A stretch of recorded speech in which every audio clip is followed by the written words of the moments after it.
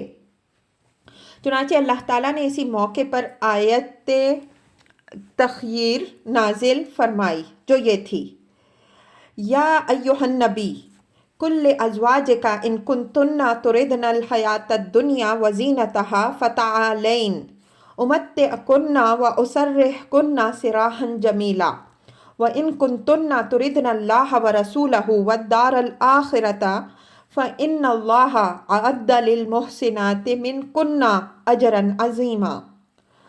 سورہ احزاب آیات 28 تا 29۔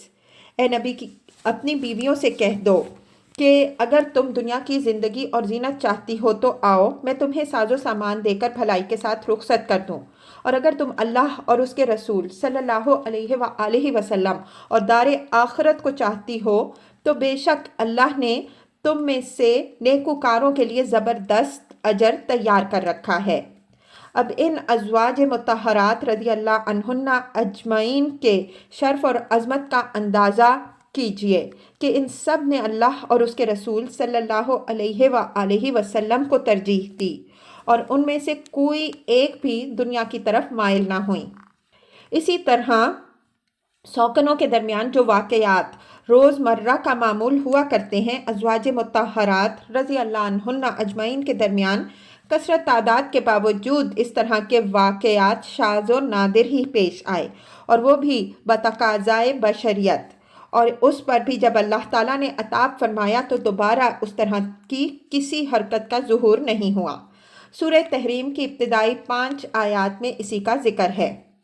آخر میں یہ عرض کر دینا بھی بے جا نہ ہوگا کہ ہم اس موقع پر تعدد ازواج کے موضوع پر بحث کی ضرورت نہیں سمجھتے، کیونکہ جو لوگ اس موضوع پر سب سے زیادہ لے دے کرتے ہیں یعنی باشندگان یورپ، وہ خود جس طرح کی زندگی گزار رہے ہیں، جس تلخی و بدبختی کا جام نوش کر رہے ہیں، جس طرح کی رسوائیوں اور جرائم میں لت پت ہیں اور تعدد ازواج کے اصول سے منحرف ہو کر جس قسم کے رنج و الم اور مصائب کا سامنا کر رہے ہیں وہ ہر طرح کی بحث و جدال سے مستغنی کر دینے کے لیے کافی ہے۔